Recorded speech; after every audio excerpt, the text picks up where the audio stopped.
Des événements cataclysmiques ont lieu chaque jour dans l'univers. Et parmi ceux-là, il y en a un en particulier qui se démarque des autres parce qu'il fait carrément vibrer l'espace-temps de manière très intense. Je vous parle là de quand les trous noirs entrent en collision dans l'univers. Pendant plusieurs millions ou milliards d'années, deux trous noirs peuvent se rapprocher, tourner l'un autour de l'autre de plus en plus vite. Et arrivé un moment, ils fusionnent complètement, libérant une quantité d'énergie phénoménale sous forme d'ondes gravitationnelles. Et même si la collision a lieu à des millions ou milliards d'années-lumière d'ici, ces ondes font vibrer la Terre très légèrement lorsqu'ils la traversent. Ces vibrations de l'espace-temps, on les appelle les ondes gravitationnelles. Et dans ce documentaire, nous sommes partis voir l'instrument le plus incroyable au monde permettant de détecter ces vagues de l'espace-temps.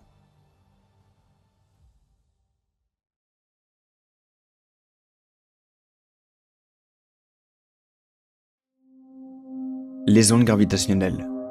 Ça peut sembler un concept un peu complexe, mais en réalité, c'est une idée révolutionnaire qui remonte à plus de 100 ans. En 1915, Albert Einstein bouleversait notre façon de voir l'univers avec sa théorie de la relativité générale. Il affirmait que notre vision de l'espace et du temps était fausse et qu'il fallait considérer une seule trame, un seul continuum. Il le nomma l'espace-temps. Quand on imagine l'espace-temps, c'est un truc très abstrait. Si tu veux, c'est plus facile si on imagine l'espace-temps comme un tissu. Donc l'espace-temps, c'est tout l'espace qui est autour de nous. C'est imperceptible, mais on se déplace justement dans cet espace-là, même si on ne le sent pas. Il dit alors que l'espace et le temps sont couplés et dépendants l'un de l'autre. Cet espace-temps est dynamique et non plus statique, c'est-à-dire qu'il peut se tordre, se déformer et surtout se courber en présence de matière ou d'énergie. Mais si l'espace-temps peut se courber comme la surface d'un plan d'eau, alors ça veut dire que des oscillations peuvent s'y propager. Dans cet espace, il peut y avoir une gigantesque secousse, donc qui est liée à un événement cataclysmique. De la même manière qu'un tremblement de terre va faire trembler la Terre et envoyer des ondes qui vont se répercuter sur toute la surface du globe. Dans l'univers, il peut y avoir des événements très énergétiques qui vont venir créer des vagues dans cet espace-temps. Mais voilà, même si Einstein les avait théoriquement prévues, il pensait qu'elles étaient tellement infimes qu'on ne pourrait jamais les détecter. Pourtant, un siècle plus tard, on y est arrivé. Grâce à des instruments précis comme Virgo que j'ai pu visiter, on a pu capter ces ondes prouvant que l'univers réagit comme une sorte de toile qui se déforme sous l'effet de la gravité. Et ici à Virgo, on a donc un détecteur qui est dédié justement à enregistrer ces toutes petites vibrations qui arrivent sur la Terre. Mais pour mieux comprendre ça, remontons plusieurs années en arrière, à une date historique, le 14 septembre 2015. Imaginez, à cette date, les scientifiques captaient pour la toute première fois une onde gravitationnelle qui arrivait jusqu'à nous, après avoir parcouru des milliards d'années-lumière. Ce signal, si faible et pourtant si puissant, venait de la collision de deux trous noirs, chacun bien plus massif que notre propre Soleil. Alors pourquoi c'est un événement majeur ? Eh bien, parce qu'en captant ces ondes, on a ouvert une nouvelle façon d'observer l'univers. Jusqu'alors, tout ce qu'on connaissait du cosmos, on l'observait grâce à la lumière. Visible, infrarouge, rayons X. Mais là, on a carrément une oreille pour entendre les événements cosmiques, comme les fusions de trous noirs ou d'étoiles à neutrons. Bon, tout ça c'est bien, mais qu'est-ce que ça nous apprend ?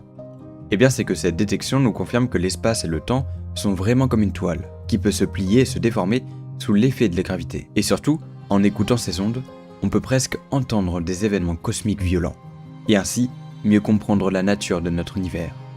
Alors non seulement on a prouvé qu'Einstein avait vu juste, mais on a aussi ouvert une nouvelle ère en astronomie. Alors comment les scientifiques ont fait pour détecter ce premier signal ? Pour ça, on va parler un peu de Virgo. Virgo, c'est une sorte de super instrument qui nous permet de détecter les ondes gravitationnelles. Virgo, c'est avant tout un interféromètre laser. C'est-à-dire c'est une expérience, comme on va le voir, de grande taille. Et en particulier à l'intérieur de cet instrument, il va y avoir un faisceau laser qui va se propager dans deux bras perpendiculaires. Donc le principe de détection est basé sur la mesure du temps de voyage de la lumière entre deux bras perpendiculaires. Concrètement, c'est un immense détecteur en forme de L, avec deux bras qui s'étendent sur 3 km chacun, orientés à angle droit l'un par rapport à l'autre. On va détailler le fonctionnement du détecteur plus tard, mais ce n'est pas le seul détecteur de ce type, parce qu'il y a aussi LIGO aux États-Unis. En combinant les données de Virgo et celles de LIGO, on arrive à localiser précisément les événements dans l'univers. On a donc un peu comme des oreilles géantes qui captent les vibrations cosmiques. On va entrer un peu plus précisément dans ce que sont les ondes gravitationnelles.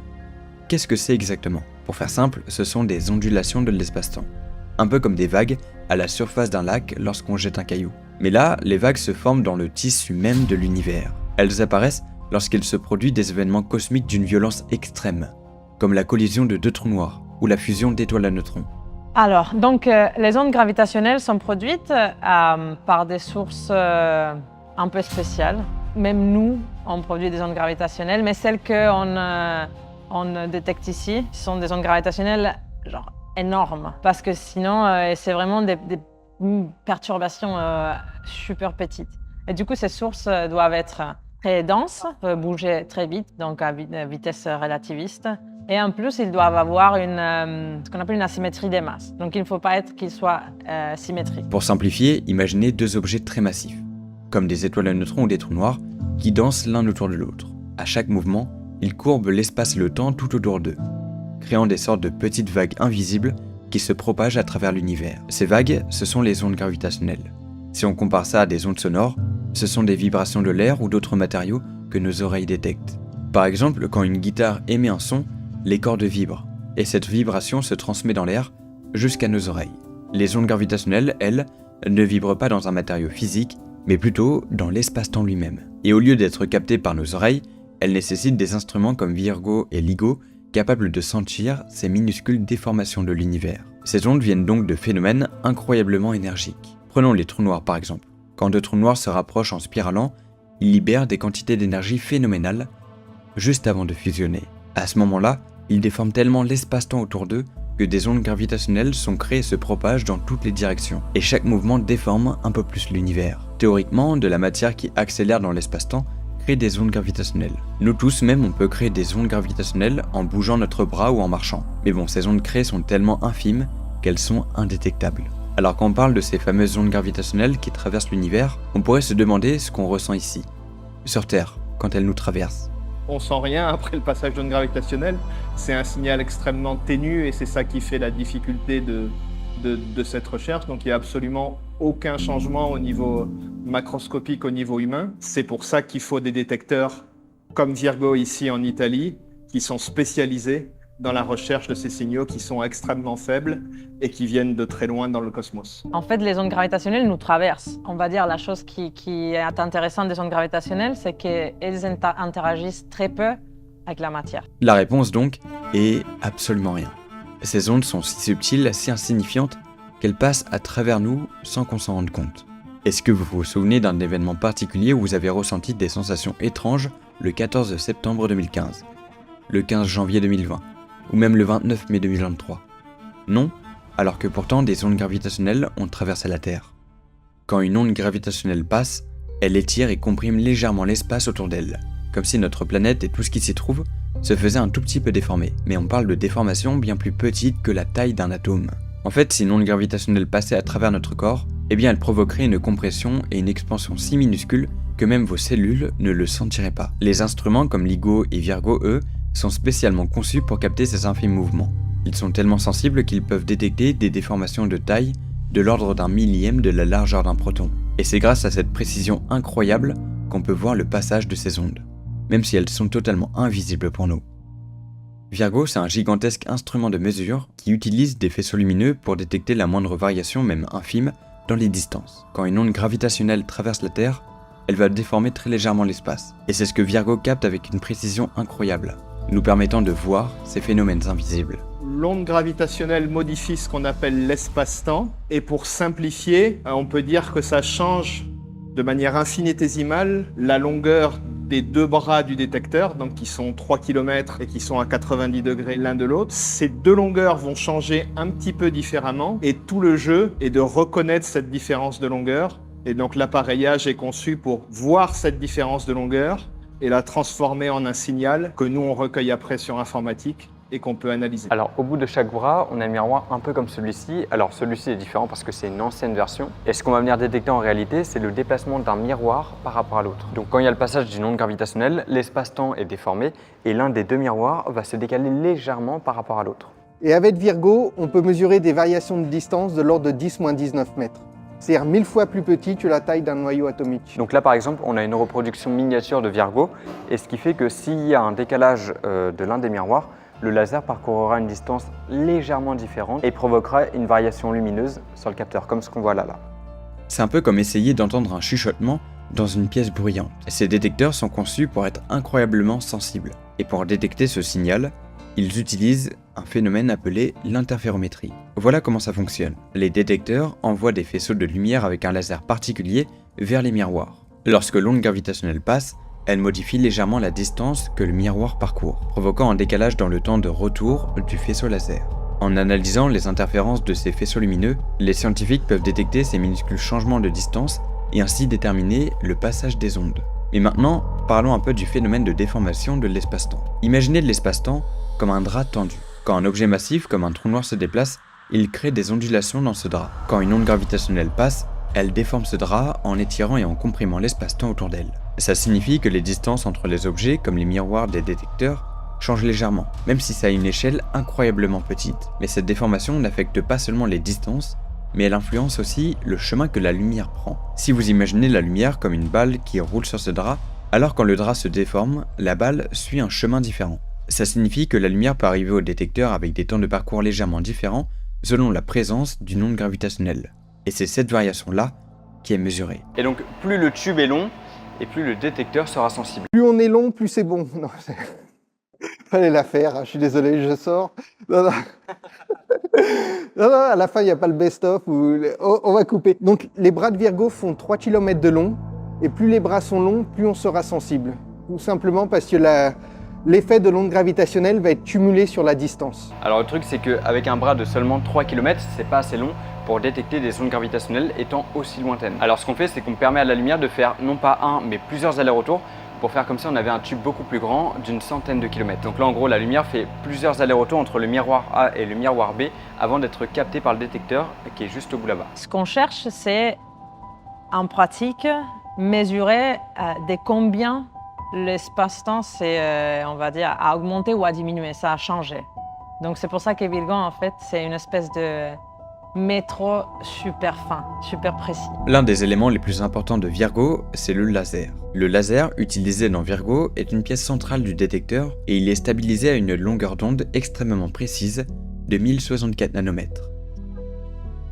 Je me trouve là, au cœur de Virgo, donc c'est là que le laser est émis et séparé pour aller dans les deux tubes différents, donc le tube nord et le tube ouest. Donc on a une source lumineuse qui est notre laser, donc ça envoie un faisceau de lumière qui est très intense. Le laser, c'est une onde électromagnétique, et cette onde électromagnétique, c'est la règle qu'on va utiliser pour mesurer les ondes gravitationnelles. Le laser est émis juste ici, il est envoyé vers la lame séparatrice qui va envoyer le faisceau laser au niveau des deux bras. Et on le sépare, on va faire un petit peu simple, hein, on le sépare en deux faisceaux, un qui part dans le cas de Virgo, un qui part vers le nord et un qui part vers l'ouest.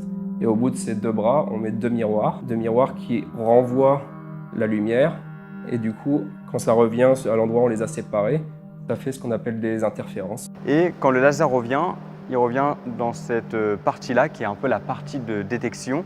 Et c'est ici qu'on verra s'il y a une onde gravitationnelle qui est passée ou non. Et quand on va récupérer du côté de la détection cette lumière, on va pouvoir voir que le signal a un petit peu changé, qui sera le témoin du passage d'une onde gravitationnelle. Du coup, ce qu'on fait, nous, c'est qu'on se met à peu près là où il y a du noir. On essaye de stabiliser cette configuration. Et s'il y a une onde gravitationnelle qui est en train de passer, elle va perturber l'espace-temps dans un bras par rapport à l'autre. Et du coup, ça va changer la différence de phase. Du coup, ce petit chevauchement entre les deux ondes, ça va changer l'un par rapport à l'autre. On va détecter un petit saut, une petite ondulation qui va être le témoin de ce passage d'onde gravitationnelle.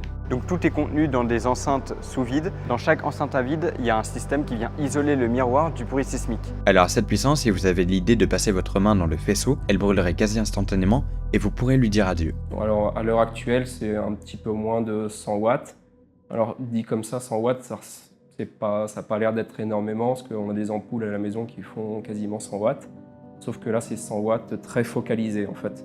La particularité des lasers, c'est qu'on arrive à les focaliser sur des points très petits. Et du coup, si on met la main à l'endroit où c'est focalisé, on se fait un trou dans la main.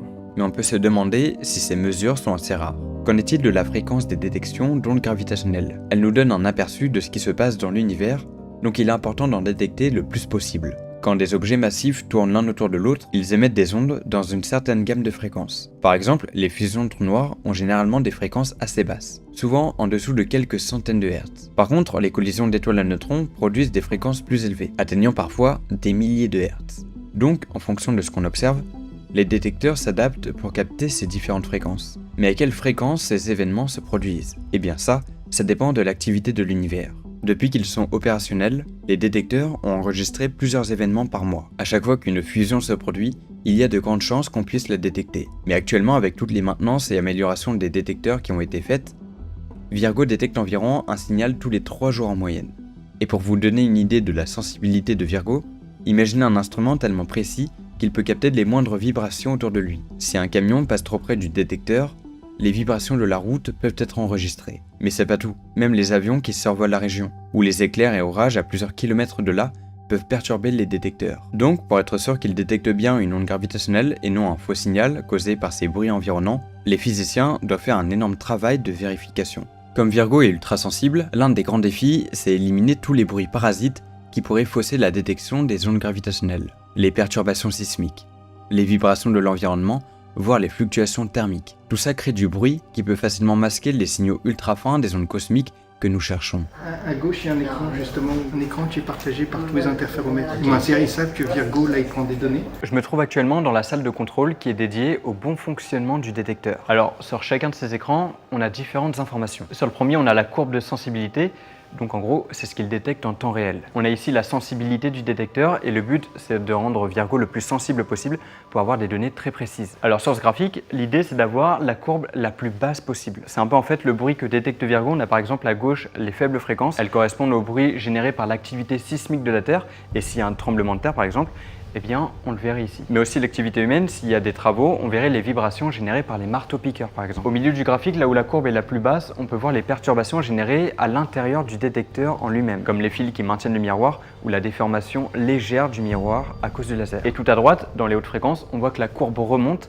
Ça signifie qu'on est moins sensible. Et on voit donc là que dans les moyennes fréquences, la courbe est au plus bas et c'est dans cette gamme de fréquences qu'on aura le plus de chances de détecter des ondes gravitationnelles. Parce que dans les hautes et basses fréquences, le bruit est trop élevé, ce qui fait que le signal d'une onde gravitationnelle sera trop noyé pour être détecté. Avec cette sensibilité-là, on peut détecter des fusions d'étoiles à neutrons allant jusqu'à 50 mégaparsec, autrement dit 150 millions d'années-lumière dans notre univers. Ou alors des fusions de trous noirs allant 10 fois plus loin, soit près de 2 milliards d'années-lumière. Et plus on perd en sensibilité et moins on observe loin, c'est ce qu'on voit sur le graphique juste en dessous, qui varie selon l'efficacité du détecteur. On est à la recherche de signaux extrêmement faibles, donc ça veut dire essentiellement, si on fait rien pour lutter contre ça, que n'importe quoi peut produire un signal qui risque d'être plus fort que le signal astrophysique qu'on cherche. Donc ça peut être des vibrations du sol qui font vibrer les structures. Par exemple, on peut avoir de la foudre, des éclairs qui vont faire un champ électromagnétique qu'on va voir ici aussi dans le détecteur. Il y a aussi des bruits qu'on appelle les bruits fondamentaux. Ils sont là parce que la physique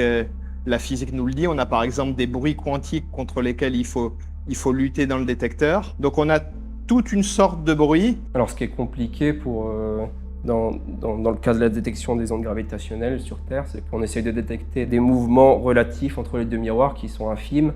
Et du coup, on a beaucoup de sources de bruit. Par exemple, le bruit sismique qui est relativement petit, nous on ne le sent pas, mais s'il y a un camion qui passe sur l'autoroute qui est à 2 km d'ici, nous on va voir les miroirs qui vont bouger un petit peu. Et pour y faire face, Virgo utilise une isolation mécanique extrême. Les miroirs, par exemple, sont suspendus par plusieurs étages de systèmes d'atténuation qui agissent comme des amortisseurs pour neutraliser les vibrations du sol. Et un revêtement spécial est appliqué pour empêcher les bruits thermiques, qui déforment la surface du miroir quand le laser frappe. Mais pour avoir la meilleure sensibilité possible, il faut à tout prix que les miroirs soient à l'abri du bruit sismique. Donc on les isole avec un super atténuateur de 6 mètres de haut, composé de fils qui suspendent les miroirs et d'atténuateurs qui viennent absorber les vibrations du sol. Donc ça là par exemple, c'est le miroir, et tout ça, ce sont des atténuateurs, et le tout forme un super atténuateur. Toute la suspension qui tient les miroirs est conçue pour empêcher le bruit sismique qui est à la base de la structure de se transmettre jusqu'au miroir. Donc les miroirs sont sur le sol, on ne peut pas faire autrement sur Terre, mais ils sont en quelque sorte complètement décorrélés, complètement séparés du bruit. Le laser est renvoyé par 2 miroirs qui sont aussi très particuliers car ils ne ressemblent pas du tout à nos miroirs qu'on a chez nous. Ceux-là sont spécialement conçus pour réfléchir la lumière infrarouge utilisée par le laser de Virgo, avec une longueur d'onde de 1064 nanomètres. Mais ce qui est étrange, c'est qu'à l'œil nu, ces miroirs semblent transparents, parce qu'ils ne réfléchissent pas la lumière visible. Ces miroirs sont ultra réfléchissants pour l'infrarouge, fabriqués avec une précision extrême. Le moindre défaut, la petite imperfection ou déviation d'alignement pourrait compromettre toute la sensibilité de l'instrument. À un moment donné, un détecteur, il a une sensibilité, c'est-à-dire que pour une source donnée, il a un pouvoir de détecter les sources jusqu'à une certaine distance. Si la nature en a mise dans ce volume d'univers qu'on peut voir, c'est très bien, on les voit. Mais si les sources sont au-delà du volume qu'on peut voir, on voit rien, jusqu'au moment où on a amélioré le détecteur pour pousser sa sensibilité, pour pousser le volume auquel il est sensible, jusqu'à au-delà de là où la nature a mis des sources. C'est pour ça qu'on a eu 0 détection, puis la première en 2015, puis 1 ou 2 en 2016, puis jusqu'à une dizaine en 2017, et maintenant on est plutôt à 200, etc. en cumulé. Pour avoir une grande précision, l'ensemble des Virgo est également sous vide. C'est-à-dire que toute la structure, les tuyaux de 3 km, les tubes à l'arrivée, sont sous vide. C'est donc dans ce tube que circule le faisceau laser qui nous permet de détecter les vibrations de l'espace-temps. Et pour ce faire, il faut que le tube soit ce qu'on appelle sous vide, c'est-à-dire qu'il n'y ait pas d'air dedans. Alors pour ça, on a un système de pompage à plusieurs endroits du tube, un peu comme celui-ci. Et d'ailleurs, Virgo, c'est la plus grosse installation sous vide d'Europe, devant le CERN en termes de volume. Et pour comprendre un petit peu mieux cette notion, on accueille Daniel, qui est chercheur et expert du vide à Virgo. Daniel, du coup, où est-ce qu'on rencontre le vide et que se passe-t-il à l'intérieur de ce tube-là? Ici à Virgo, en fait, on essaie de reproduire un vide très poussé, pas aussi poussé que dans l'espace. On essaye de s'affranchir justement de la présence de l'atmosphère et de tous les gaz qui pourraient contribuer à une pression et à faire augmenter la pression. On a besoin en fait de pomper continuellement la grande chambre à vide qu'est Virgo, parce qu'en fait toute l'expérience est sous vide. Et donc il y a des stations de pompage comme celle qu'on peut voir ici à côté de toi qui servent à pomper en permanence les gaz. Parce qu'une fois qu'on l'enlève, il y en a quand même. Il y en a toujours. Si on arrête le vide maintenant, il va y avoir ce qu'on appelle une accumulation dans le temps, et donc la pression va augmenter doucement. Ce vide quasi parfait est essentiel pour garantir que rien ne vienne perturber le passage de la lumière à l'intérieur des tubes. Pour ne pas avoir d'interaction entre les photons et la matière, il faut faire le vide. Donc si on a des photons qui sont de nature différente, d'énergie différente, ça va créer ce qu'on appelle du bruit. Et donc si on a des photons aussi qui ont une trajectoire, un chemin optique qui n'est pas rigoureusement qui dévie, eh bien ça va créer du bruit, parce que l'interférence elle est due à la différence de chemin optique. Si on a des gaz, on va dévier du chemin optique optimal plus direct. Donc si on avait des gaz dans le tube, le faisceau il serait pas tout droit, mais il irait un peu à gauche, à droite. Il va interagir avec les gaz et il va être dévié, et ça va créer un chemin optique différent, donc ça va introduire du bruit. C'est l'expérience la plus sensible qui existe sur Terre. Parce que dans un environnement sans vide, l'air, même en infime quantité, peut provoquer des distorsions et faire dévier les faisceaux lumineux, ce qui perturberait la détection des minuscules variations causées par les ondes gravitationnelles. Et le défi, c'est de maintenir cette condition de vide sur une distance de 3 km dans chaque bras. Ça veut dire qu'on doit régulièrement surveiller et ajuster les conditions dans les tubes pour éviter toute fuite ou toute entrée d'air, même à un niveau microscopique. En plus, des pompes sont constamment en marche pour maintenir ce vide optimal, parce que toute variation de pression pourrait fausser les données captées. Avec cette installation, Virgo peut enregistrer des signaux d'une précision extrême, une précision qui serait impossible si les faisceaux de lumière devaient traverser l'air, même sur de petites distances. Et on a eu un accident avec Virgo dans le passé, où un hublot dans une tour, lors d'un pompage, donc du passage à l'air au vide après une intervention, a explosé. Ah d'accord. Voilà. Ça a créé une dépression. Et heureusement, la valve du tube était fermée, comme je vous l'ai dit, pour préserver le vide dans le tube. On attend que le vide dans la tour soit satisfaisant pour réouvrir et refaire passer le faisceau. Et heureusement, parce que sinon, il y aurait une déflagration qui se serait propagée le long du tube et qui aurait créé des dommages ailleurs dans les autres. Qu'est-ce que ça aurait fait véritablement? Qu'est-ce qu'on aurait vu quelque chose ou ça aurait... On aurait senti surtout, on aurait vu des dégâts, pas au niveau du tube. Bon, déjà, on aurait gâché le beau vide dans le tube, mais on aurait surtout, après, ça aurait eu un impact de l'autre côté. D'accord. Ça aurait fait une onde de choc qui serait fracassée contre toute l'instrumentation des autres tours, des autres miroirs. Donc ça aurait été bien dramatique, parce que ce qui s'est passé dans la tour elle-même, ça a fait des débris, parce qu'il y a ça a explosé des fils qui sont en verre, etc. Tous ces bruits peuvent nous induire en erreur et nous faire croire qu'une détection est une collision de trous noirs, alors qu'il s'agissait du passage d'un camion à 2 km d'ici. C'est pour cette raison que les détecteurs fonctionnent en réseau les uns avec les autres. Il existe donc LIGO, qui sont 2 détecteurs aux États-Unis. Ça fait un total de 3 détecteurs et donc 3 zones géographiques différentes. Si l'un des camions passe près de Virgo, on le détectera à Virgo, mais pas dans les 2 autres détecteurs de LIGO. Parce que si on a un vrai signal d'onde gravitationnelle qui vient du cosmos, à des différences près, on devrait le voir à Virgo, mais aussi à LIGO, à LIGO Livingstone en Louisiane et à LIGO Hanford dans l'État de Washington.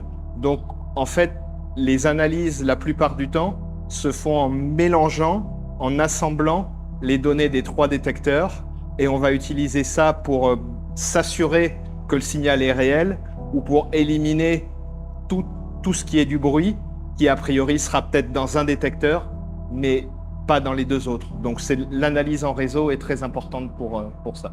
Lorsque 3 instruments séparés de plusieurs milliers de kilomètres repèrent le même signal dans leur flux de données, c'est-à-dire que ce signal-là ne venait pas localement, il y a très peu de chances que ça arrive, et donc sûrement ça doit venir de l'espace. Donc d'avoir plusieurs détecteurs qui fonctionnent en même temps est primordial pour valider les détections. Et un autre avantage, par triangulation, on peut remonter à l'endroit du ciel où la source a pu être émise. Mais les ondes gravitationnelles ne sont pas de simples perturbations qui traversent l'espace-temps. Elles sont en fait bien plus que ça. Ce sont de véritables messagers de l'univers, transportant avec elles des informations uniques sur des phénomènes que nous ne pourrions jamais voir, et ce même avec les télescopes les plus puissants. Contrairement à la lumière, qui est notre moyen traditionnel pour voir et comprendre le cosmos, les ondes gravitationnelles possèdent une caractéristique unique. Elles n'interagissent avec aucune forme de matière. La lumière, aussi rapide soit-elle, peut être bloquée, absorbée ou déviée par des nuages de gaz sur son chemin. Par exemple, il est impossible d'observer directement le centre d'une galaxie lointaine si celui-ci est enfoui sous un nuage dense de matière. Mais les ondes gravitationnelles, elles, traversent tout, sans interagir. Elles nous parviennent intactes, peu importe les obstacles rencontrés sur leur route à travers des milliards d'années-lumière. Elles sont uniquement atténuées par la distance qui nous sépare de la source. Donc les ondes nous permettent littéralement d'écouter l'univers autrement en accédant à des informations que la lumière ne peut tout simplement pas nous transmettre. Les collisions qui se produisent dans l'univers sont parmi les événements les plus violents et énergétiques que l'on puisse imaginer. Ces phénomènes, comme les collisions de trous noirs ou la collision d'étoiles à neutrons, génèrent des ondes gravitationnelles d'une puissance incroyable. En fait, ces événements sont si intenses qu'ils provoquent une conversion de masse en énergie qui se propage à travers l'espace-temps. Ça nous rappelle la fameuse équation d'Einstein, E égale mc², qui nous dit que la masse peut être transformée en énergie. On va prendre l'exemple de l'événement du 14 septembre 2015 qu'on appelle GW 150914. C'était quand les détecteurs LIGO ont capté pour la première fois des ondes gravitationnelles provenant de la fusion de 2 trous noirs à 1,4 milliard d'années-lumière. LIGO a observé 2 trous noirs de 36 et 29 masses solaires tourner l'un autour de l'autre. Lors de leur danse, des ondes gravitationnelles ont été émises. Et une fois la fusion finie, le trou noir résultant avait une masse de 62 masses solaires. Mais il y a quelque chose qui ne va pas. 36 plus 29 égale 65. Et non pas 62. Alors, où sont passées les 3 masses solaires restantes? Eh bien, elles se sont transformées sous forme d'énergie pure, sous forme de radiation gravitationnelle. Et c'est une infime partie de cette énergie qu'on a détectée sur Terre le 14 septembre 2015. Alors pour faire simple, la masse totale des 2 trous noirs avant leur collision n'est pas équivalente à la masse du trou noir final. Ça représente une perte de masse qui illustre comment les événements cosmiques peuvent avoir des conséquences si extrêmes, qu'ils modifient la structure même de l'espace-temps. La conséquence de ces événements, aussi violents qu'ils soient, sont prédits par la théorie de la relativité générale d'Einstein. Ces prévisions théoriques ont été confirmées par nos observations, prouvant que la relativité générale décrit non seulement comment la gravité fonctionne, mais aussi comment des événements extrêmes peuvent façonner notre univers. En captant ces ondes gravitationnelles, on a donc pu avoir une opportunité incroyable, non seulement d'étudier ces collisions qui façonnent l'univers, mais aussi de comprendre les aspects fondamentaux de la physique, des propriétés de la matière et la nature même de l'espace-temps. C'est une véritable révolution dans notre façon de percevoir le cosmos, et d'en comprendre les lois qui en découlent. Et sur l'écran d'à côté, on a des graphiques donnant des indications sur la puissance du laser circulant dans les tubes. Et là, c'est comme ça veut dire que tout va bien. Et encore à côté, on a un tableau donnant des informations sur l'état de santé du détecteur de manière générale. Donc si une chose ne va pas, eh bien on saura d'où ça vient sur cet écran. On a aussi des photos du laser réfléchi sur les 2 miroirs situés au bout des 2 tubes à 3 km de distance sur le tube nord et le tube ouest. Ça, c'est une vue sur le miroir. Donc, quand le point brillant, c'est-à-dire qu'il y a le faisceau laser dessus. D'accord.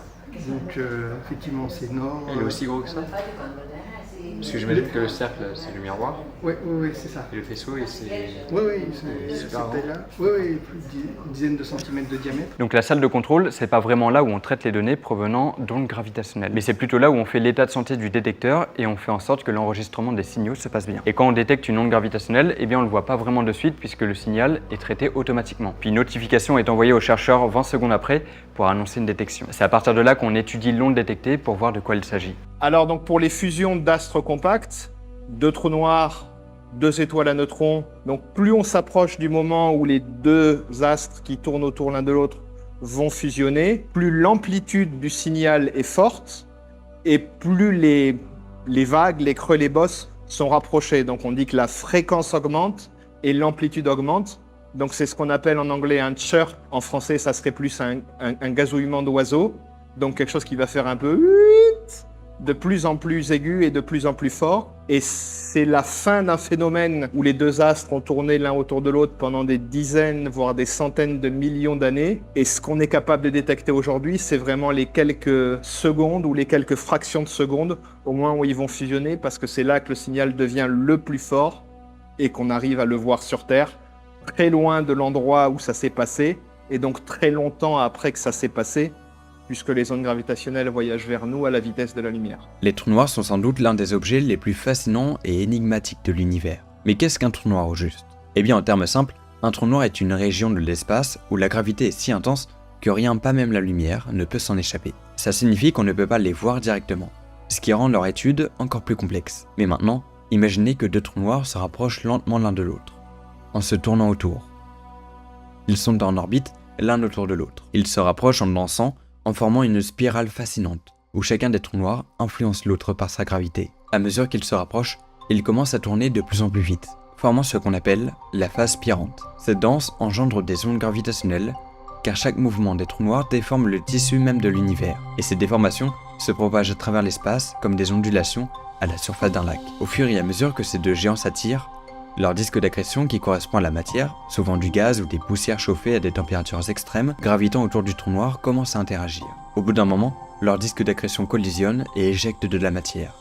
Puis une partie va tomber dans le trou noir de l'autre. En fin de compte, lorsque les trous noirs fusionnent, ils ne se contentent pas de se combiner. Leur disque d'accrétion s'effondre également, créant des turbulences dans l'espace-temps qui engendrent encore plus d'ondes gravitationnelles. Au final, les disques d'accrétion vont en former qu'un seul qui va osciller à cause de la gravité du nouveau trou noir, jusqu'à ce qu'il se soit stabilisé. Mais que se passe-t-il dans l'espace-temps à ce moment-là? Lorsque les 2 singularités, ces points de densité infinie au centre des trous noirs fusionnent, l'espace-temps lui-même se déforme de manière spectaculaire. Les courbures deviennent plus prononcées, créant des effets d'ondes qui peuvent être détectés à des millions d'années-lumière. Et une autre question concerne les 2 singularités elles-mêmes. Lorsqu'elles fusionnent, est-ce qu'elles fusionnent aussi en tant que singularité? La réponse est oui. Au moment de la fusion, les 2 singularités s'unissent pour en former une nouvelle singularité. La fusion des trous noirs produit généralement un trou noir encore plus massif que chacun des trous noirs d'origine. C'est donc une des façons dont les trous noirs géants se forment dans l'univers. La fréquence à laquelle ces événements se produisent reste une question ouverte.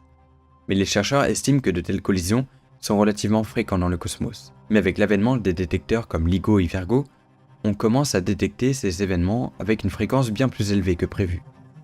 Et au final, quel impact ça a sur l'environnement interstellaire tout autour des trous noirs? L'interaction de ces géants cosmiques peut créer des perturbations dans le milieu environnant. Les jets de matière peuvent éjecter des débris et des particules dans l'espace, provoquant des effets en cascade sur d'autres objets célestes à proximité. Ils peuvent aussi arracher des électrons à la matière, formant des gaz et créer des rayons cosmiques. Ces événements peuvent aussi influencer la formation de nouvelles étoiles ou détruire des systèmes planétaires qui se trouvent trop près de la collision. En 2017, un événement spectaculaire a marqué un tournant dans notre compréhension de l'univers, la détection de la première fusion d'étoiles à neutrons, signalée par l'observation des ondes gravitationnelles. Cet événement, désigné par le nom de GW 170817, a été capté par l'interféromètre Virgo et les détecteurs LIGO, mais aussi avec des instruments optiques comme le télescope TESS, avec la contrepartie électromagnétique que ces étoiles à neutrons ont engendré ce qu'on appelle des sirènes standards. C'était un moment historique, qui a permis d'unir les observations des ondes gravitationnelles avec celles de la lumière émise par ce phénomène cataclysmique. Quand on a vu la fusion d'étoiles à neutrons en 2017, on avait un signal qui durait plusieurs secondes dans les détecteurs, comparé à une fraction de seconde pour le cas de trou noir. Donc la forme de l'onde est complètement différente. Donc si c'est quelque chose de très court, ça sera plus une fusion de trous noirs. Et si c'est quelque chose de plusieurs secondes, ça sera des objets légers, donc potentiellement des étoiles à neutrons. Deux étoiles à neutrons, ces résidus compacts d'étoiles massives, s'approchent l'une de l'autre, à une vitesse incroyable. Spirale en spirale, jusqu'à ce qu'elles se percutent. Cette collision libère une quantité d'énergie phénoménale, équivalente à des milliards de fois celle que produit le Soleil durant toute sa vie, ou alors même l'énergie d'une galaxie relâchée dans cette simple explosion. La puissance de ces événements est à la fois incroyable et dévastatrice. Imaginez une explosion capable de libérer autant d'énergie que des milliards de soleils, en une fraction de seconde. Les explosions résultantes, connues sous le nom de kilonova, sont bien plus que de simples éclats de lumière. Elles produisent une vaste quantité de matière, y compris des éléments lourds comme l'or et le platine, qui se forment dans des conditions extrêmes de chaleur et de pression générées par l'impact. Les kilonovas émettent également des rayonnements électromagnétiques, allant des ondes radio à la lumière visible, permettant aux astronomes de les observer avec des télescopes à travers l'univers. Mais alors, à quoi ressemble le signal d'une onde gravitationnelle ? Pour comprendre une collision, on s'appuie sur les caractéristiques du signal, comme sa forme et sa durée, qui doivent correspondre à ce que prédit la théorie. Les chercheurs utilisent des modèles mathématiques basés sur la relativité générale pour prédire des signatures spécifiques des ondes gravitationnelles générées par les différents événements cosmiques. Quand un signal correspond à ces modèles, qu'on appelle des calques, et qu'il est détecté par plusieurs instruments scientifiques, alors on peut être certain qu'il s'agit d'une véritable onde gravitationnelle. La distance, ça va juste régler l'amplitude, donc la taille du signal. S'il est proche, on aura un grand signal, entre guillemets. S'il est loin, on aura le même, mais plus petit. La distance, ça ne joue que là-dessus. Par contre, les caractéristiques du signal, par exemple les masses des deux astres compacts, ça va jouer sur la forme de l'onde. Et donc ça, on sait le prédire par le calcul. Mais par la suite, d'autres projets verront le jour, et on pourra peut-être détecter des ondes gravitationnelles produites de différentes manières, comme par exemple les supernovas. Donc jusqu'à présent, on a détecté des binaires, des étoiles à neutrons ou des trous noirs ou étoiles à neutrons trous noirs. Donc ça, c'est ce qu'on a détecté jusqu'au présent. Après, on s'attend qu'il y a des autres sources d'ondes gravitationnelles, sachant par exemple les supernovas, donc quand les étoiles, on va dire, finissent sa vie. Donc elle explose dans une supernova et du coup on s'attend qu'il y ait des ondes gravitationnelles produites, sauf que c'est un événement très rare. Du coup on attend que ça arrive. Les supernovas représentent des événements cosmiques spectaculaires, marquant la fin de vie d'une étoile massive. Lorsqu'une étoile a épuisé son carburant nucléaire, elle s'effondre sous sa propre gravité, déclenchant une explosion titanesque qui peut briller intensément, rivalisant parfois avec toute une galaxie. On distingue principalement deux types de supernovas. Les supernovas de type 1 qui surviennent dans des systèmes binaires lorsqu'une étoile accumule trop de matière, et les supernovas de type 2 liées à l'effondrement d'étoiles massives. Concernant les ondes gravitationnelles, il est vrai que les supernovas peuvent en générer, mais leur détection n'est pas simple. Les supernovas appartiennent à une catégorie de sources d'ondes gravitationnelles connues qu'on appelle les bursts, et qui sont des événements très brefs et soudains. La plupart des explosions sont trop courtes pour être détectées, mais aussi pas assez puissantes. Puis nos détecteurs ne sont pas optimisés pour détecter ce genre d'événements. Ils sont mieux calibrés pour détecter une autre catégorie de sources, les coalescences de binaires compacts, qui sont la fusion d'objets massifs. Mais il y en a aussi, en théorie, les étoiles à neutrons, même s'ils sont toutes seules, il y en a des étoiles à neutrons qui tournent pas dans son axe. Et du coup, on s'attendrait aussi de voir des étoiles à neutrons toutes seules qui émettent des ondes gravitationnelles, mais ça, on ne l'a pas vu encore. Les pulsars les plus rapides de l'univers, qu'on appelle pulsars millisecondes, peuvent faire jusqu'à 1000 rotations par seconde et peuvent émettre des signaux radio très réguliers, un peu comme un phare. Ils pourraient produire des ondes gravitationnelles faibles en continu, mais leur détection reste délicate en raison de leur faible intensité par rapport à des événements violents, comme la fusion de trous noirs. Ils forment alors un autre type de source qu'on appelle des sources d'émission continue. Et il existe un quatrième et dernier type de source, le fond stochastique gravitationnel. Le fond stochastique correspond en gros à un bruit de fond cosmique qui résulte de la superposition des signaux faibles générés par des événements violents et lointains, comme la fusion de trous noirs et d'étoiles à neutrons qui se sont produits au début de l'univers. Alors même s'il est compliqué de le détecter en raison de sa faible amplitude, son étude pourrait nous fournir des informations précieuses sur le début de l'univers, là où la lumière n'a pas pu nous en dire plus. Mais de nouveaux projets verront le jour dans les prochaines décennies, comme LISA, qui sera un interféromètre de 2,5 millions de kilomètres dans l'espace. Et par exemple, il y a le projet LISA, qui va envoyer un interféromètre dans l'espace avec des bras de plusieurs millions de kilomètres.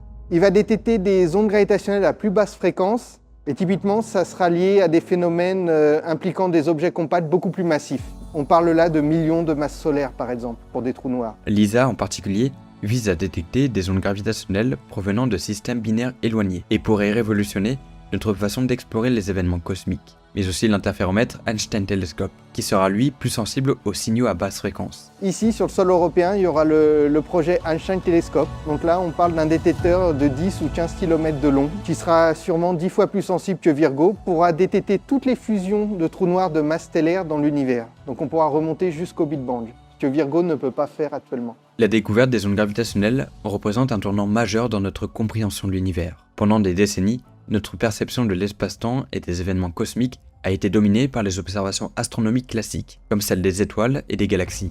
Mais avec la détection des ondes gravitationnelles, on a ouvert une nouvelle fenêtre d'observation sur le cosmos. Ces vagues invisibles nous permettent d'écouter les échos d'événements cataclysmiques. En étudiant ces signaux, on a non seulement confirmé les théories existantes comme celle de la relativité générale, mais on a aussi découvert de nouveaux phénomènes qui enrichissent notre compréhension de l'univers. En regardant vers l'avenir, la prochaine décennie s'annonce prometteuse. Il y a des choses dans l'univers qu'on ne voit pas. Pas parce qu'elles sont trop loin, pas parce qu'elles sont trop petites, juste parce qu'elles ne brillent pas, parce qu'elles ne reçoivent pas de lumière, parce qu'elles sont littéralement invisibles. Et pourtant, c'est souvent dans ce noir absolu que se cachent les phénomènes les plus violents, les plus extrêmes, les plus puissants qu'on connaisse. Et pendant très longtemps, on n'a rien su de tout ça. On regardait le ciel, on pointait des télescopes vers les étoiles, les planètes, les galaxies. On voyait des lumières, des couleurs, des éclats. On cartographiait ce qui brillait. Et ce qui ne brillait pas n'existait pas. Ou presque. Mais ce qu'on comprend aujourd'hui, c'est que la lumière, c'est bien. Mais c'est pas tout. Il existe un autre langage. Une autre manière, non pas de voir, mais d'écouter l'univers. Quelque chose de plus discret, de plus subtil, mais aussi de plus profond. Un langage sans images, un langage sans photons, un langage sans lumière. Et ce langage, on commence tout juste à le comprendre. C'est un peu comme si on avait été sourd toute notre vie et qu'un jour, quelqu'un avait appuyé sur un bouton. Et là, d'un coup, on entend quelque chose. Un grondement lointain. Une vibration venue d'ailleurs. Un souffle dans le vide. Et on se rend compte que ce souffle, cette vibration, était là depuis le début. Depuis que l'univers existe. Mais on ne pouvait juste pas l'entendre. Et c'est là que l'histoire devient folle. Parce que ces vibrations, elles viennent d'événements cosmiques tellement extrêmes, tellement puissants, que l'espace lui-même en garde la trace. Pas la matière, pas la lumière, mais l'espace lui-même. Ou devrais-je dire, l'espace-temps. Et parmi tous ces événements, il y en a un qui se détache. Un phénomène qui mélange à la fois le mystère, la violence, et une forme presque élégante de disparition. La fusion des trous noirs.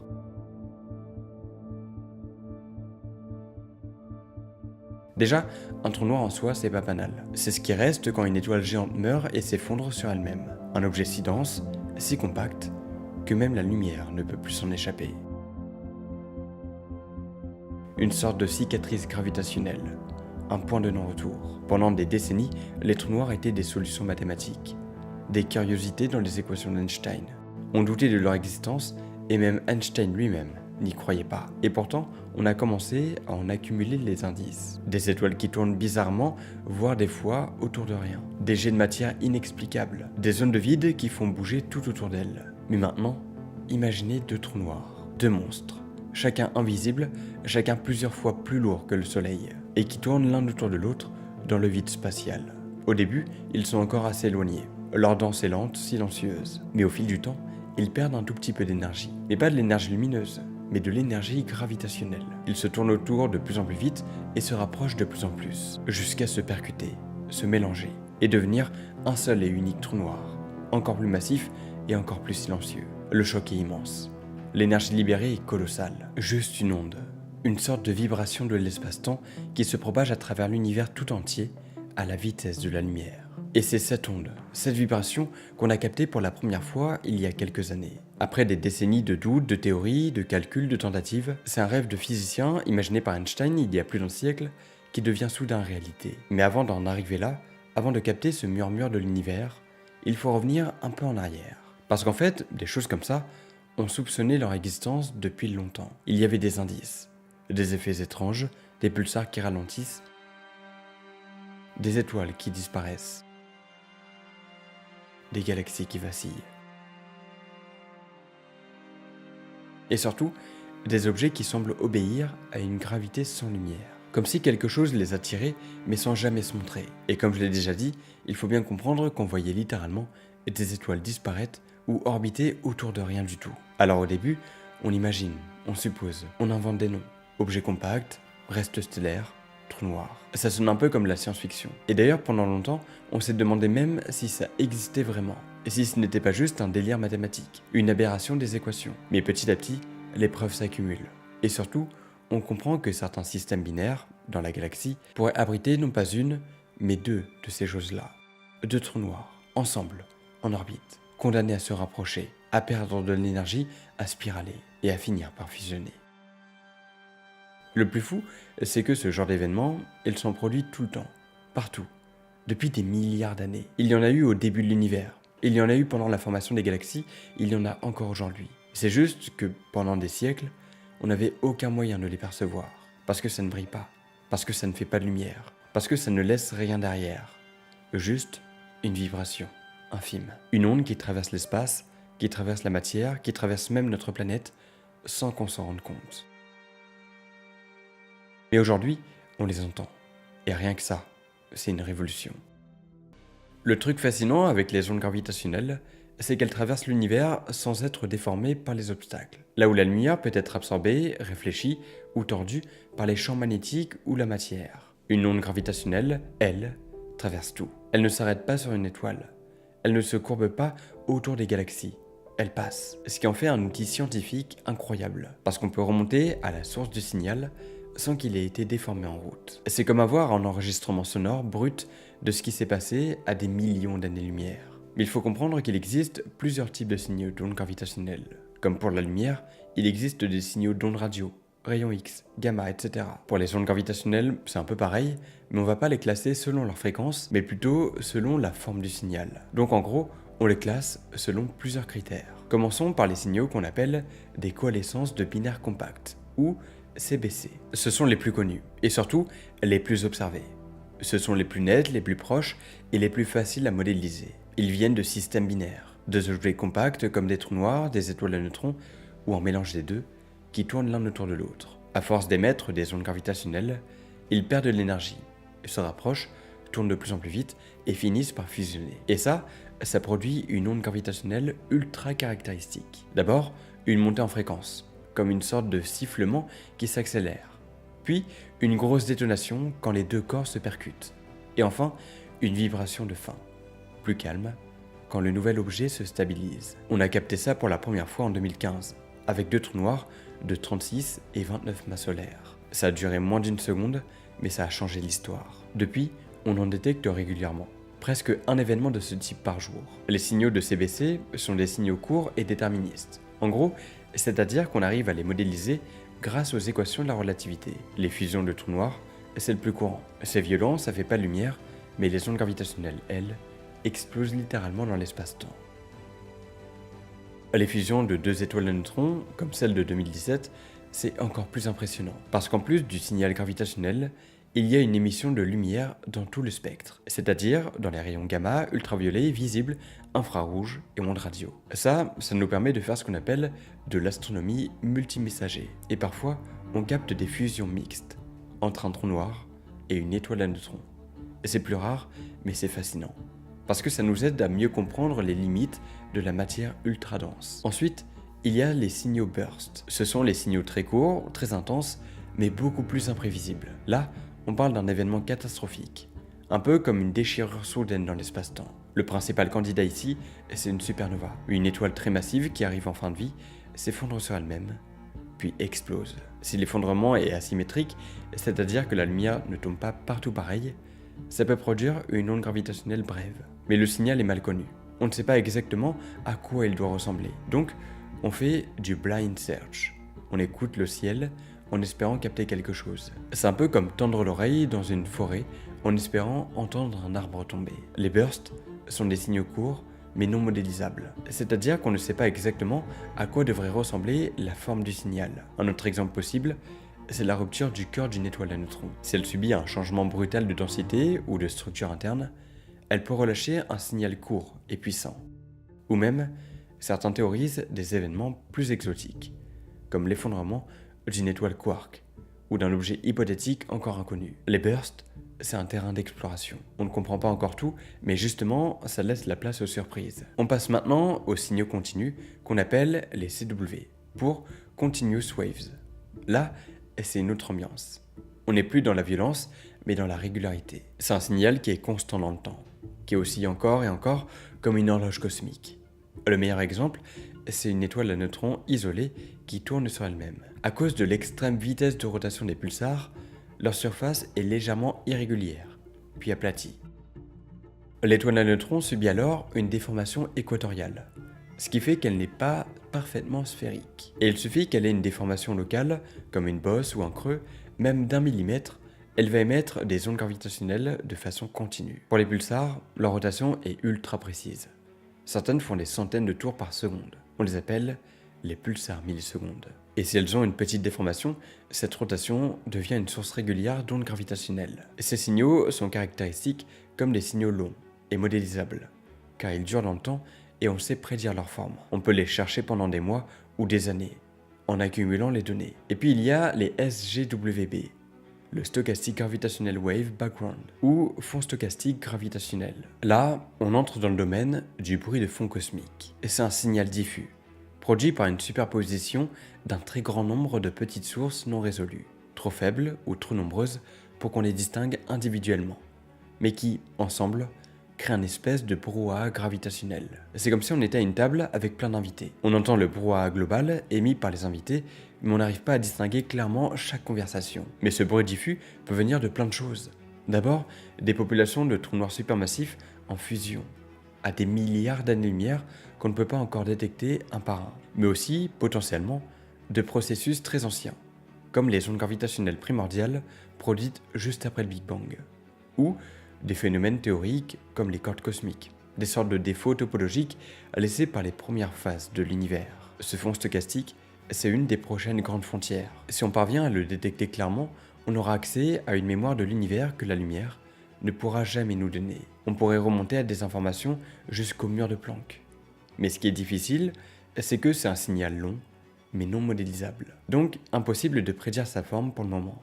Il faudrait connaître parfaitement chaque type de source. Mais au-delà du catalogue des signaux, ce qui fascine les scientifiques, c'est tout ce qu'on peut apprendre avec ces ondes. Chaque signal est comme une signature, un enregistrement brut de ce qui s'est passé dans un coin reculé de l'univers. En analysant les variations, la fréquence, l'amplitude du signal, on peut reconstituer la masse des objets, leur distance, leur vitesse, leur spin.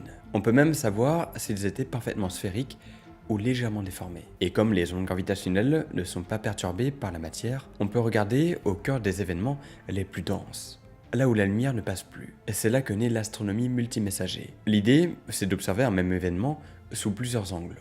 D'un côté, on a la lumière qui nous donne une image. De l'autre, les ondes gravitationnelles qui nous donnent le son. Mais il y a aussi les neutrinos qui nous donnent les détails. Et c'est ce qu'on a vu en 2017 avec la fusion de deux étoiles à neutrons. Les observations gravitationnelles ont capté le signal. Puis les télescopes ont repéré une lumière émise dans tout le spectre, des rayons gamma jusqu'aux ondes radio. Pour la première fois, on avait à la fois l'image et le son d'un événement cosmique. Et grâce à ça, on a pu confirmer que ces fusions produisent des éléments lourds, comme l'or ou le platine. Ce genre de découverte n'était pas possible avant. C'est ça la révolution des ondes gravitationnelles. Et c'est que le début. Parce qu'on pense qu'elles peuvent aussi nous raconter des choses sur l'univers très jeune. Juste après le Big Bang, il n'y avait pas encore de lumière. L'univers était opaque. Mais les ondes gravitationnelles, elles, ont pu s'échapper car, comme on l'a vu, elles n'interagissent pas avec la lumière. Et si on arrive un jour à capter ces échos très anciens, on pourra peut-être observer les tout premiers instants de l'univers. On pourra remonter avant les étoiles, avant les galaxies, avant la lumière. En gros, les ondes gravitationnelles, c'est une nouvelle oreille portée sur le cosmos. Une oreille sensible aux cataclysmes, aux tremblements de l'univers, aux fusions des objets les plus extrêmes. Et ce qu'on entend avec, c'est parfois bien plus riche que ce qu'on voit avec la lumière. C'est une nouvelle façon de faire la science. Et c'est peut-être ça la clé pour unifier notre compréhension de la gravité, de la matière, de l'espace et du temps. Mais bon, on parle de différentes sources, de différents types d'ondes gravitationnelles, mais comment on a su que tout ça existait? Alors déjà, il faut comprendre pourquoi c'est si dur de les détecter. Même si elles se propagent à la vitesse de la lumière, c'est pas comme la lumière. On peut pas tendre une antenne et écouter ce qui se passe dans l'univers. Parce que ces ondes, même quand elles viennent d'une collision de deux trous noirs géants à des milliards d'années-lumière, elles arrivent jusqu'à nous incroyablement affaiblies. Elles s'atténuent avec la distance comme une pierre qu'on jette dans l'eau. Les vaguelettes sont moins grandes au fur et à mesure qu'elles se propagent. Quand elles passent à travers la Terre, elles étirent et contractent l'espace, mais d'une quantité infime. On parle là d'un changement de distance équivalent à 1000 fois plus petit qu'un proton sur plusieurs kilomètres. Et ça, faut arriver à le mesurer. Pour ça, les physiciens ont inventé des instruments qui semblent sortis de la science-fiction. Des interféromètres géants comme LIGO aux États-Unis, Virgo en Italie et plus récemment Kagra au Japon. Les instruments comme LIGO ou Virgo, ils écoutent une gamme de fréquences bien précises. Un peu comme une radio qui capte certaines stations, mais pas d'autres. Et cette bande de fréquences dépend de la taille des détecteurs, mais aussi de la masse des objets qu'on veut observer. Pour LVK, on parle de fréquences sonores, car elle détecte des signaux entre 20 et 20 000 Hz, ce qui correspond à la sensibilité de l'oreille humaine. Mais plus une source est massive, plus elle produit des ondes de basse fréquence. Et là, on touche une limite. Les très gros objets, comme les trous noirs supermassifs, donc ceux qui sont au centre des galaxies, ils émettent des ondes à une fréquence tellement faible qu'elles passent complètement à côté des détecteurs actuels. LIGO, Virgo, Kagra, eux, ils sont sensibles à des collisions de trous noirs ou d'étoiles de neutrons de quelques masses solaires, qui vibrent autour de 100 Hz. Parfait pour les CBC qu'on a déjà vus, mais pas du tout pour ce qui se passe à l'échelle des galaxies. C'est là qu'arrivent les autres instruments, chacun avec sa propre gamme de fréquences.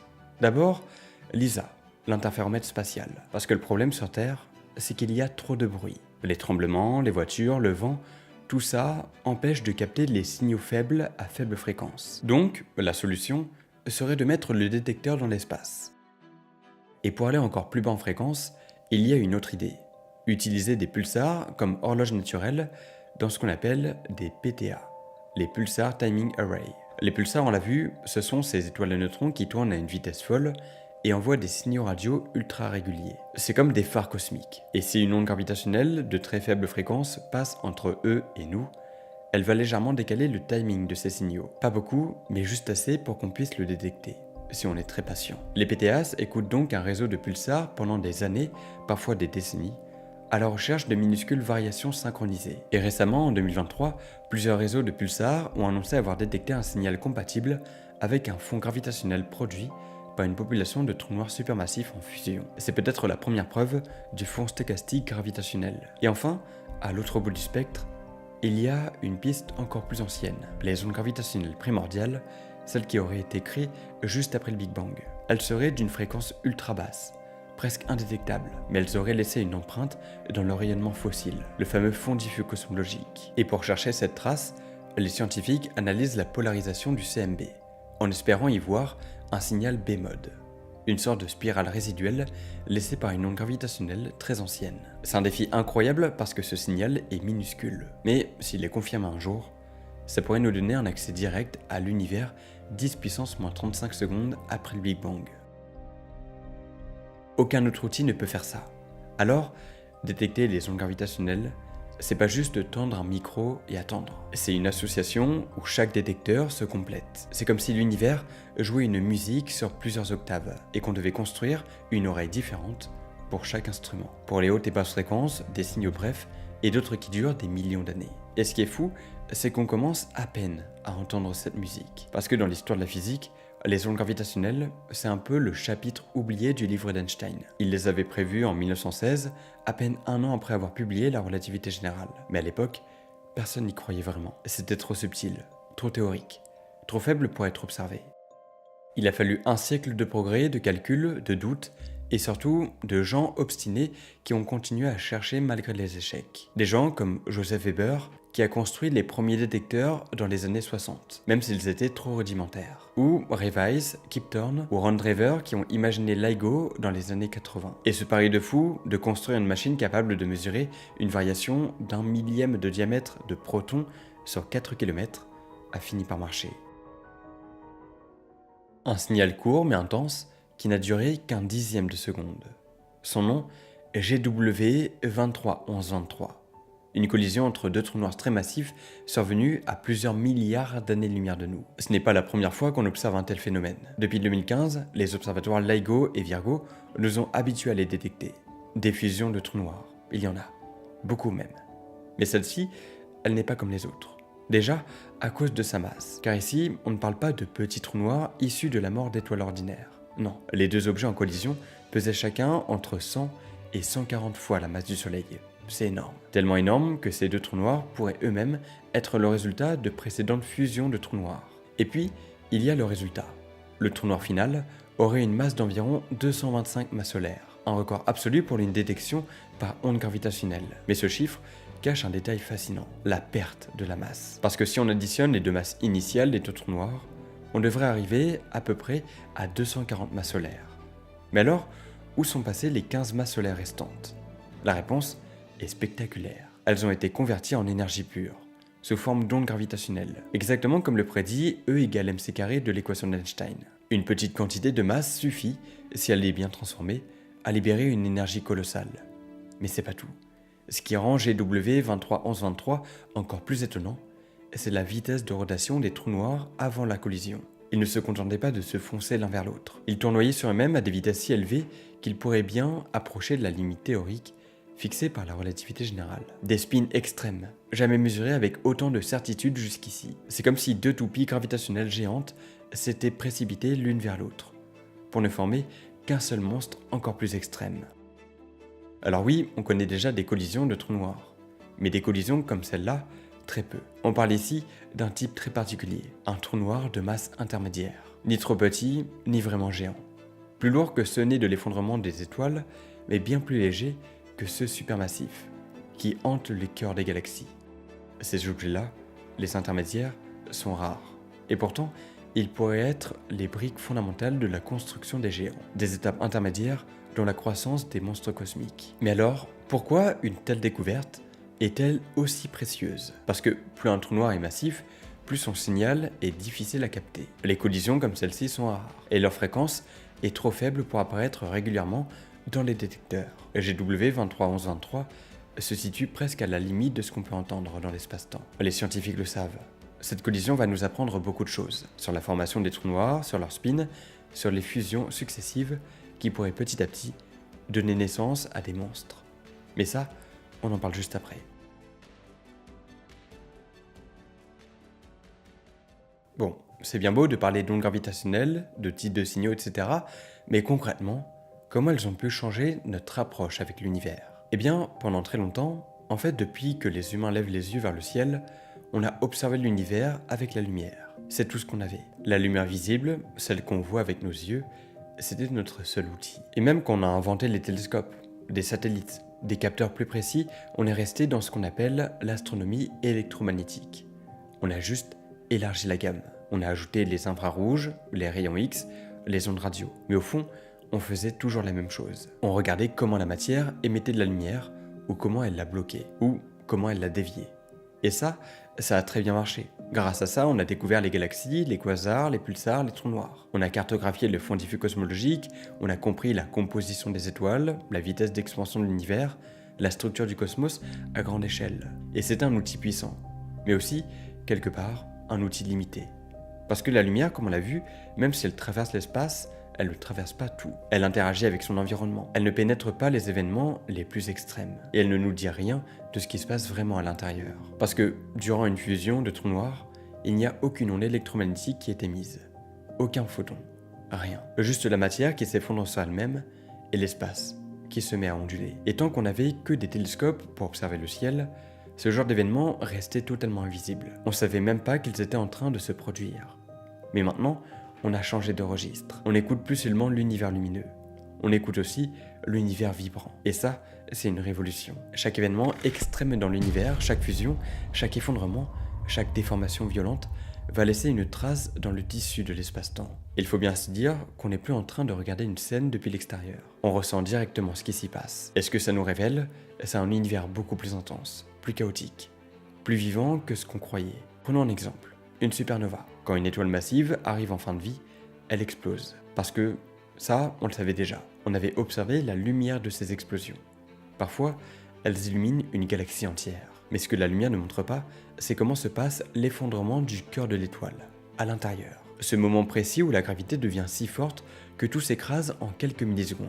Et bien ce moment-là, c'est justement là où les ondes gravitationnelles prennent le relais. Elles nous donnent accès à l'intérieur de la supernova, là où la lumière ne peut pas sortir. Elles nous racontent ce qui se passe au centre, dans le noyau. Est-ce que ça forme une étoile à neutrons, un trou noir?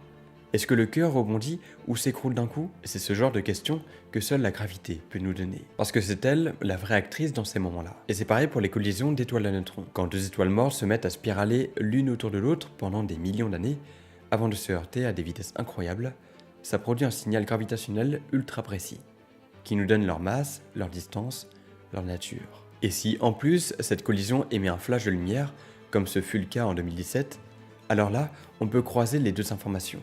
On a la lumière et on a la gravité. Et ça, si vous vous rappelez de ce que j'ai dit, ça fait partie de l'astronomie multimessager. C'est l'avenir de l'astrophysique. Parce qu'en combinant les différentes façons d'observer un même événement, on peut tout comprendre. Sa dynamique, son énergie, ses conséquences. Mais ce que les ondes gravitationnelles changent aussi, c'est notre capacité à explorer des régions complètement inaccessibles autrement. Imagine une galaxie très lointaine. On voit peut-être sa lumière, mais on ne sait rien de ce qui se passe dans son noyau. Pourtant, à l'intérieur, deux trous noirs supermassifs sont peut-être en train de se rapprocher. Une fusion titanesque qui va durer des millions d'années en émettant un signal de basse fréquence. Ce signal, LISA pourra le capter. Il nous dira que ces deux monstres existent, qu'ils dansent l'un autour de l'autre, qu'ils se préparent à fusionner. Et ce n'est pas juste une question d'observation, c'est aussi une question de test de la physique. Parce que les ondes gravitationnelles, en traversant le cosmos sans être déformées, nous permettent de tester la relativité générale à des distances énormes, dans des champs gravitationnels extrêmes. Elles nous disent si Einstein avait encore raison ou s'il faut aller plus loin, si la gravité se comporte différemment à grande échelle, si elle cache une autre force ou une autre particule. Et si un jour on capte un signal qui ne colle pas au modèle, qui n'a pas la forme attendue, qui vibre autrement, alors là, ce sera peut-être le signe d'une nouvelle physique, une onde gravitationnelle issue d'un objet encore inconnu, ou d'un phénomène qui s'est produit dans les toutes premières secondes de l'univers. Tout ça, ça fait que l'univers qu'on découvre grâce aux ondes gravitationnelles est un univers beaucoup plus vivant. Il ne se contente plus d'émettre de la lumière de surface. C'est un univers où les événements les plus importants sont aussi les plus discrets, où les instants les plus violents ne laissent aucune lumière, mais font trembler l'espace-temps lui-même. Et maintenant, on commence à les entendre. Et plus on les entend, et plus on se rend compte qu'il y a une partie du cosmos qu'on avait complètement ratée. On pensait que l'univers était calme, équilibré, rempli de galaxies paisibles. Mais en fait, c'est un champ de bataille géant où les étoiles meurent dans des explosions titanesques, où les trous noirs fusionnent dans des convulsions silencieuses, où des masses énormes s'effondrent. Et pourtant, c'est dans ce chaos que se cache l'information la plus précieuse, celle de la nature profonde de l'espace-temps, sur l'évolution des galaxies, sur les lois fondamentales qui gouvernent la réalité, et peut-être sur ce qu'il y avait avant le Big Bang. En fait, ce que les ondes gravitationnelles changent, c'est notre manière d'exister en tant qu'observateur. On n'est plus de simples spectateurs qui regardent de loin, on est devenus des écouteurs du cosmos. Et ça, c'est une bascule totale. Une révolution tranquille, mais irréversible. L'univers ne nous apparaît plus comme une image silencieuse. Et le plus beau dans tout ça, c'est qu'on est au tout début. Plus tôt, j'ai parlé de l'événement 150914, qui est la première fusion de trous noirs détectée. Et il faut savoir que cet événement est assez particulier. Parce qu'avant ça, les trous noirs qu'on connaissait dans cette gamme-là, on les avait vus que dans des systèmes binaires en X, avec des étoiles normales qui tournent autour. Et dans ces cas-là, ils étaient plus petits, plutôt autour de 10 masses solaires.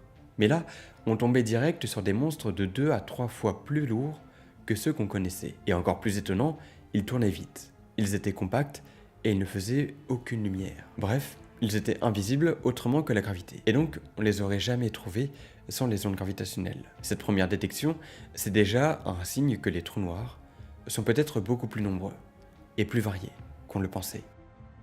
Qu'ils peuvent exister en dehors des systèmes binaires lumineux, qu'ils peuvent fusionner dans le noir complet, et que l'univers est probablement rempli de ce genre d'objets, planqués dans les recoins. Et ça s'est confirmé très vite. Depuis, on en a détecté des dizaines. La plupart sont des fusions de trous noirs, parfois petits, parfois plus gros. On a même eu un événement étonnant en 2019, la fusion d'un trou noir avec un objet de 2,6 masses solaires. Et là, gros mystère, parce qu'on pense que les étoiles à neutrons ne peuvent pas dépasser 2,2 ou 2,3 masses solaires. Au-delà, elles s'effondrent en un trou noir. Et les trous noirs connus, commence plutôt à partir de 5 masses solaires. Donc ce signal tombait dans une zone étrange entre les deux. C'est ce qu'on appelle le mass gap, littéralement le vide de masse. Une zone où on ne devrait trouver ni étoile à neutrons, ni trou noir. Mais qu'est-ce que c'était? Une étoile à neutrons ultra dense? Un mini trou noir qu'on n'avait jamais observé? Ou encore un objet inconnu? Entre les deux, on n'en sait rien. Mais ce genre de détection, c'est typiquement le genre de truc qui remet en cause nos modèles. Parce que cette zone interdite, elle vient de la physique nucléaire. Autre exemple important, les trous noirs de masse intermédiaire. Ceux-là, on les cherche depuis longtemps. On connaît les trous noirs stellaires qui naissent de la mort des étoiles entre 5 et 50 masses solaires, et on connaît les trous noirs supermassifs, qui se cachent au cœur des galaxies, avec des millions ou des milliards de masses solaires. Mais entre les deux, on avait très peu de preuves. Pas de détection claire, pas d'objet identifié. Et puis, un jour, en 2020, on capte un signal appelé GW 190521. Deux trous noirs de 66 et 85 masses solaires fusionnent pour en former un de 142. C'est le premier candidat crédible pour un trou noir de masse intermédiaire, parce que ces objets pourraient être le chaînon manquant entre les trous noirs stellaires et supermassifs. Peut-être qu'ils sont les briques de construction des noyaux galactiques. Peut-être que les supermassifs sont formés en fusionnant des dizaines de ces objets intermédiaires. Mais jusqu'ici, on n'avait aucune preuve directe. Et là, on commence à en voir, grâce aux ondes gravitationnelles. Mais évidemment, tout ça a ses limites. On n'est pas encore capable d'observer tout ce qu'on voudrait. Le réseau LIGO-Virgo-Cagra, aussi puissant soit-il, reste sensible à une gamme précise de fréquences. Et donc, à certains types d'objets. Comme je l'ai dit, principalement les systèmes binaires avec des masses de quelques dizaines de masses solaires, qui fusionnent dans les dernières secondes de leur vie. Ce que ça veut dire, c'est qu'on ne peut ni détecter des objets très petits, comme des étoiles à neutrons qui tournent seules, ni des objets très massifs, comme des trous noirs supermassifs qui mettent des siècles à fusionner, ni les signaux très faibles ou très longs. Et même pour les fusions classiques, la précision est encore limitée. On connaît la masse, mais pas toujours la rotation avec précision. On devine la distance avec une grosse incertitude. Et parfois, on capte un signal bizarre, mais pas assez clair pour conclure quoi que ce soit. En plus, le réseau LVK n'est pas actif en permanence. Il fonctionne par run d'observation, entrecoupé de longues périodes de maintenance ou d'amélioration. Et puis la détection dépend aussi beaucoup du bruit, des petits tremblements de terre, du trafic routier, des vibrations locales. Tout ça peut masquer un signal ou le rendre illisible. Donc pour l'instant, on n'a qu'un échantillon partiel de tout ce qui se passe dans l'univers. On capte juste les événements les plus forts, les plus proches et les plus rapides. Mais c'est déjà énorme. Parce que rien que ces dizaines de détections ont permis de découvrir des objets qu'on ne connaissait pas, confirmer des théories vieilles de 100 ans, poser des questions qu'on ne s'était jamais posées. Et surtout, elles ont ouvert la voie à tout ce qui vient après. Ce qu'il faut bien comprendre, c'est que les sondes gravitationnelles sont un outil en construction. On n'est pas encore dans la version finale. On est dans une phase un peu comparable à l'astronomie optique du XVIIe siècle. On a les premières lunettes, on voit quelques étoiles floues, et déjà, on découvre des trucs qui changent tout. Mais dans quelques années, avec l'ISA, avec des réseaux plus larges, avec des détecteurs plus précis, avec l'IA pour trier les signaux, on va probablement entrer dans une nouvelle ère d'observation du cosmos. Et cette fois, on n'aura plus juste des images. On aura des vibrations, des fréquences, des signaux gravitationnels, des histoires racontées non plus par la lumière, mais par la structure même de l'univers. L'événement JW231123, ce n'est pas juste une collision spectaculaire entre deux trous noirs, c'est aussi une remise en question sur nos théories actuelles. Jusqu'ici, les lois de l'évolution stellaire, celles qui décrivent la vie et la mort des étoiles massives, posaient une limite claire, un peu comme une zone interdite. Elles suggèrent que les trous noirs, dont la masse est comprise entre 60 et 130 masses solaires environ, devraient être rares, voire même inexistants. Pourquoi ? Parce qu'au-delà d'une certaine masse, les étoiles ne meurent pas en formant un trou noir. Elles explosent autrement, elles se disloquent. Par un phénomène rare et violent, l'instabilité de paire. Ce processus explique que les photons très énergétiques à l'intérieur de l'étoile se transforment en paires de particules, des électrons et des positrons. Ce changement modifie la pression interne, déstabilise l'étoile et provoque une explosion qui peut la déchirer entièrement, ou l'amputer d'une bonne partie de sa masse. Résultat, pas de formation de trou noir lourd. C'est ce mécanisme qui crée ce fameux gap de masse. Et pourtant, GW231123 vient de nous prouver le contraire. Les masses estimées entre les deux trous noirs qui ont fusionné sont précisément dans cette zone-là. Et leur produit final, un monstre de 225 masses solaires, ne rentre pas dans les cases. Alors, d'où viennent-ils ? Comment expliquer ce poids et ce spin extrême ? Cette vitesse de rotation presque à la limite du possible. C'est là qu'une hypothèse entre en jeu. Ces deux trous noirs ne seraient pas des trous noirs primaires, formés directement par l'effondrement d'étoiles. Non, ils seraient peut-être le résultat de fusions précédentes, des trous noirs issus de trous noirs. Une hiérarchie de fusion comme des poupées russes gravitationnelles. Cette idée n'est pas nouvelle, mais GW231123 la rend soudainement très concrète. Elle explique que ces objets évolueraient dans un environnement astrophysique dense, comme un amas d'étoiles très compact ou le cœur actif d'une galaxie. Des endroits où les trous noirs ne sont pas isolés, mais nombreux, agités, en perpétuel mouvement les uns autour des autres. Dans ces lieux extrêmes, les collisions ne sont pas des accidents rares, et ce genre d'environnement favorise des orbites excentriques, des trajectoires allongées non circulaires, où deux trous noirs peuvent se croiser, s'attirer violemment et fusionner bien avant de s'être stabilisés sur une spirale classique. Mais il y a un problème. Les modèles actuels de détection ne prennent pas en compte ce genre d'orbite. Ils sont calibrés pour des fusions en spirale, lentes et régulières, où les ondes gravitationnelles suivent une signature bien connue. Mais si l'orbite est trop excentrique, alors la forme de l'onde gravitationnelle change complètement. Et là, c'est le brouillard, parce qu'on n'a pas encore d'outils numériques pour modéliser ça concrètement. Il y a d'autres pistes évidemment, certaines hypothèses évoquent une lentille gravitationnelle, c'est-à-dire un objet massif entre la source et nous, qui aurait déformé et amplifié le signal. Mais la probabilité reste faible comparée au scénario de la hiérarchie de fusion. Mais si des objets dans cette fameuse zone interdite peuvent apparaître régulièrement, alors nos catalogues de fusion doivent être revus et nos modèles d'évolution stellaire corrigés. Ce type de détection impacte aussi la conception des futurs détecteurs d'ondes gravitationnelles, comme LISA, qui sera lancé dans l'espace dans la décennie à suivre, avec une sensibilité accrue, une capacité à capter des signaux plus lointains et plus subtils. Ce genre de mission pourra peut-être résoudre les mystères laissés en suspens par GW231123. GW231123 n'est pas juste une anomalie fascinante dans un catalogue, c'est une preuve que l'univers parle encore. Mais pas avec de la lumière, pas avec des nuages, avec des ondes, des murmures gravitationnels que nous commençons à peine à entendre. Pendant des siècles, on a observé des étoiles, des galaxies, des nébuleuses, mais tout ce qui n'émettait pas de lumière restait invisible, inaudible, mystérieux. Aujourd'hui, grâce aux ondes gravitationnelles, nous entendons ce qui se passe dans le noir. Nous découvrons un univers caché, fait de fusion, de chaos, de trajectoires déformées et d'objets extrêmes. GW231123 nous montre que cette nouvelle ère ne fait que commencer, et qu'à chaque détection, c'est une nouvelle page inconnue de l'histoire cosmique qui s'ouvre, et que bien souvent, ces pages contredisent nos théories. Elles bouleversent, elles dérangent. Mais c'est comme ça que la science avance. Ce signal, aussi bref soit-il, nous pousse à revoir la façon dont on pense les trous noirs, leur formation, leur environnement, leur comportement. Il nous oblige à repenser nos modèles, nos détecteurs, nos attentes, et à capter que même dans un ciel que l'on croyait silencieux, le cosmos a encore des choses à nous dire. Si vous avez aimé cette vidéo, n'hésitez pas à la liker, ça fait toujours plaisir, et à vous abonner si ce n'est pas déjà fait. Je vous mets ici mon documentaire sur les ondes gravitationnelles qui est encore plus complet, où j'étais allé voir Virgo, j'étais allé même visiter le site, et c'était incroyable. Sinon, je vous mets une playlist ici que vous pouvez lancer sans prise de tête, et vous tomberez forcément sur une vidéo qui vous plaît. Quant à moi, j'espère qu'on pourra discuter un petit peu en commentaire, je vous dis à bientôt pour une nouvelle vidéo, c'était Zebroulos, à bientôt.